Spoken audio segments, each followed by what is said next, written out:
السلام عليكم ورحمة الله تعالى وبركاته، إخواني أخواتي، كيف حالكم؟ لاباس عليكم؟ نتمنى تكونوا كاملين بخير وعلى خير وفي أحسن الأحوال كيف ما العادة. اللهم صل وسلم على سيدنا محمد وعلى آله وصحبه أجمعين.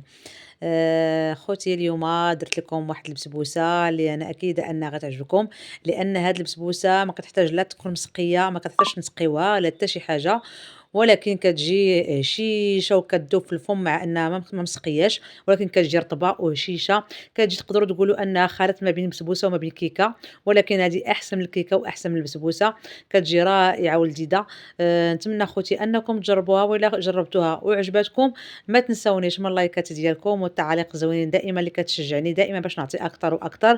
هاد القناه اخوتي راه كتكبر بكم وليكم، ونتمنى اخوتي كيف ما كتستافدوا من هاد الوصفات حتى انا، يعني فيدوني بالتعاليق الزوينين تاعكم واللايكات ديالكم والبارطاج ما بين العائله والاصدقاء ديالكم والاحباب ديالكم. والمشتركين الجدد كنرحب بهم في القناه ديالي، والمشتركين القدام كنشكرهم على الدعم المتواصل ديالهم، واللي مازال ما مشتركش يشترك ويفعل الجرس باش ان شاء الله يوصلوا كل جديد. ودابا خوتي غندوزو ان شاء الله باش نحضروا هاد البسبوسه، باش تشوفوا معايا المقادير وطريقه التحضير ان شاء الله. هنا خوتي كيف كتشوفوا المقادير كيف ما كتشوفوا راه جد بسيطه، واللي غادي نحتاجو فيها ان شاء الله. عندي انا واحد الكأسين ممتلئين بقياس كاس العنبه من السميد الرقيق، وغادي نحتاج كذلك الى كأس ونصف من الحليب. ممكن تعوضوا نصف من الحليب بكأس من الياغورت، انا غنوريكم بعد كيفاش ديروا ليهم.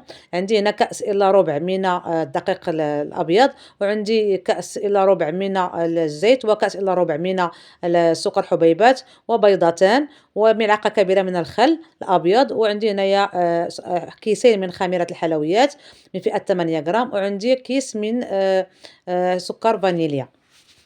ودابا ان شاء الله خوتي غادي ندوزو باش نشوفوا طريقة التحضير. هنا في واحد لو بول غادي نوضعوا البيضتين ديالنا اللي ضروري يكونوا بحرارة الغرفة او حرارة المطبخ، باش ما باش تطلع لنا هاد الحرشة او الكيكة تجي زوينة، او البسبوسة عفوا. صافي غادي نوضعوا البيضة الثانية كذلك، وغادي نضيفوا ليهم الكأس من السكر حبيبات، كأس الا ربع، يعني كاس ما عامرش. وكيف قلت لكم حنا هنا البسبوسه ما كنسقيوهاش نهائيا، يعني هاد السكر هو اللي غادي يكون فيها. هنا كنضيفوا كأس الا ربع من الزيت، وغادي نضيفوا الكيس من سكر فانيليا. الا عندكم اخوتي الحامض او عندكم الليمون القشور ديالو حكوهم وديروهم، راه كيجيو احسن والذ، تيجيو صراحه احسن من هاد السكر حبيبات. ملي يكونوا عندي كنديرهم تيجيو لذاذين. هنا ما نساوش اخوتي قبصه ملح، مي هنا ما توفروش عندي، لهذا استعملت غير سكر الفانيليا. وغادي نطربوا الكل جيدا كيف ما كتشوفوا حتى تيذوب لينا السكر. ما غاديش نحتاجوا نطربوا بزاف، ولكن غير بما نحسوا بالسكر ديالنا داب. هاد البسبوسه ما كتحتاجش اننا نطربوا بزاف البيض، لاننا حنا ماشي غنصاوبوا كيكه.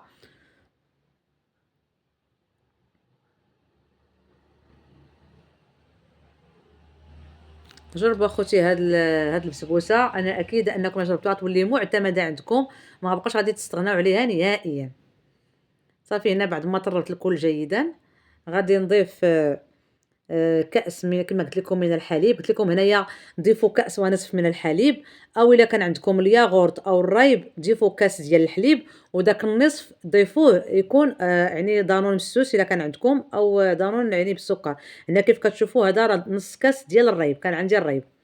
انا عاده كندير كاس ديال الحليب وكندير كاس ديال الياغورت مسوس، مي اولا يكون بالنكهه ديال الفاني ولا اللي بغيتو. مي انا هنا حيت كان موجود عندي الرايب في الثلاجه، درت كاس من الحليب ودرت نصف كاس من الرايب. الا ما عندكمش اخوتي لا الرايب ولا الياغورت، ديروا غير كاس ونصف من الحليب راه كيجي لذيذ. يعني انا كنعطيكم جميع الاختيارات. الا ما كانش عندكم الياغورت او الرايب، ممكن تستعملوا غير كاس ونصف من الحليب راه كافي. ولكن الا كان داك المذاق ديال الياغورت او هذا الرايب فكيعطي واحد المذاق اروع، لهذا انا كنقترح عليكم هذا الاقتراح هذا. هنا كيف ما كتشوفوا بعد ما كنخلطوا الكل جيدا، كنضيف الكاس الاول من السميد ونخلط جيدا، وغادي نضيفوا الكاس الثاني كيف قلت لكم كأسين يعني مملوءين من السميد الرقيق.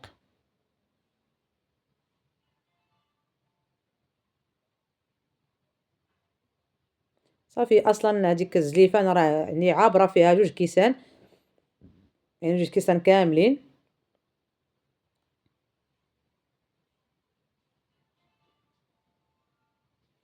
صافي غادي نخلطوا الكل جيدا كيف ما كتشوفوا.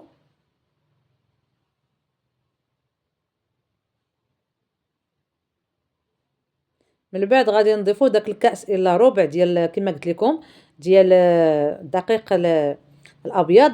غتقولوا لي علاش ضفتي هاد الكأس الا ربع الا ربع ديال الدقيق الابيض؟ ضفتو باش كتجيني هاد البسبوسه متماسكه، ما تبقاش تفرتت ليا بزاف. هذا علاش كنضيفو، كيعطي لهاد البسبوسه واحد التماسك، ما كتجيش بحال البسبوسه العاديه اللي كتكون غير بالسميد كتبقى تفرتت وكتبقى فهمتي وكتبقى تفرتت بزاف. هذه كتعطي واحد التماسك لهاد البسبوسه، كتجي يعني شاده في راسها مزيان. انا راه طاح ليا هاد الكيس ديال الخميره طاح ليا تما، ولكن ماشي مشكل.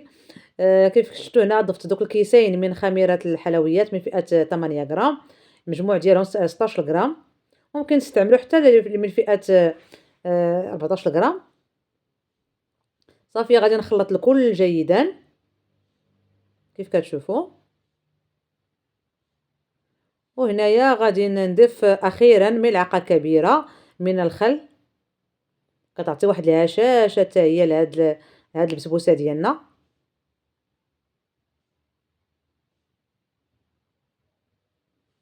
صافي كيف ما كتشوفوا راه القوام تيكون عندنا هكا جاري، يعني تيكون ما تيكونش عاقد بزاف، ولكن راه من الاحسن يكون هكا لان كتعرفوا كلكم ان السميد كيشرب دغيا. هنا في هذه الاثناء انا راني بالنسبه للفرن ديالي راه سخون مسخنه على 180 درجه. هنا كيف كتشوفوا هنايا راه دهنت المول ديالي بالزبده ورشيته بالسميد الرقيق. كيف كتشوفوا دهنته جيدا بالزبده ورشيته بالدقيق، رشيته بالسميد الرقيق. ومن بعد كنفرغ فيه هذاك الخليط ديالي وغادي نديو للفران كما قلت لكم اللي مسخن على 180 درجه.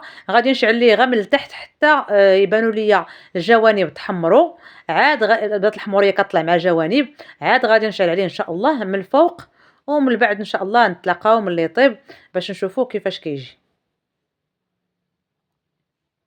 وها انتم اخوتي كتشوفوا هنا خرجته من الفرن وبعد ما برد ليا. هنايا كنحاول دوك الجوانب نسرح الجوانب باش نقدر نقلبها. كيف كتشوفوا راه كتجي محمره وزوينه.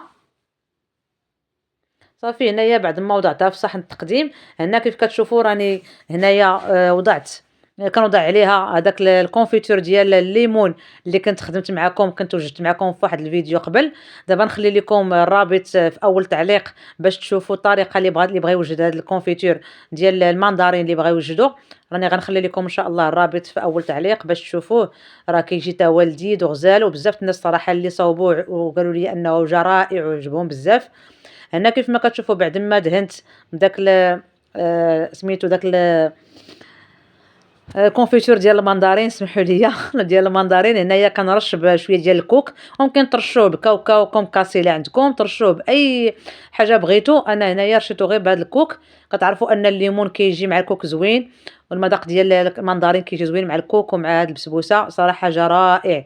انا بعد ما تشربت داك الكونفيتور تاع المندارين جات لذيذه بزاف كيف كتشوفوا، ورائعه لا منظرا ولا مذاقا. وهنا غادي كما عودتكم دائما غادي نقطع لكم واحد القطعه باش تشوفوها كيفاش كتجي من الداخل. راه كتجي رائعه بزاف وحق الله العظيم اخوتي. لا واخا نعاود لكم تنعيه، راه صراحه كتجي خصكم تذوقوها باش غتعرفوا بهذا الشيء هادشي تنقول لكم. كيف قلت لكم الا دهنتوها بهذا الكونفيتور ديال المندارين راه كتجي احسن واحسن. انك تشرب داك المندارين كيجي مذاقها لذيذ بزاف. كيف كتشوف اخوتي هانتوما راه كتجي عاليه وكتجي زوينه. راه كنت قبل فاش كنت درت لكم واحد البسبوسه اللي هي بسبوسه يعني بالطريقه ديال المشارقه، راه كتجي هابطه. وكنت قلت لكم لا عقلتو قلت لكم راني غنعاود معكم بسبوسه بالبيض اللي كتجي عاليه. كيف كتشوفوا واحد المتتبعه كانت قالت لي علاش ما درتش فيها البيض، ديك الاولى اللي كنت درت شحال هذه. وكنت جاوبتها وقلت ليها هذيك درتها بالطريقة اللي كيديروا بها السوريين المشارقة بصفة عامة اللي هما أصلًا اللي كانت عندهم أول مرة هاد البسبوسة. وكنت واعدتها قلت ليها راه باقي غادي نعاودها معاكم بالبيض وغادي تشوفيها غتجي عالية بحال الكيك، وهي هادي اخوتي كيف كتشوفوا راه كتجي لذيذة بزاف ورائعة وكتجي هشيشة من الداخل، مع أنها ما مسقي كيف شفتوا ما سقيتها ما والو، ما مسقياش ولكن كتجي رطبة وهشيشة وكتذوب في الفم. مع شي كويس ديال الحليب ولا شي كويس ديال اتاي، ويا سلام اخوتي. نتمنى اخوتي انه كيف شفتوا راه بغيت نهزها بالفرشاة ما باش تهز ليا، يعني بكثرة ما انها هشيشة ورطبة كتفتت ليا، كتجي الصراحة رائعة. نتمنى اخوتي انكم ديروها، وما تنسونيش من اللايكات والتعليق الزوينين ديالكم، ونتمنى ان هذا الفيديو يكون خفيف ظريف على قلوبكم، وشكرا لكم على المشاهدة، والسلام عليكم ورحمة الله تعالى وبركاته.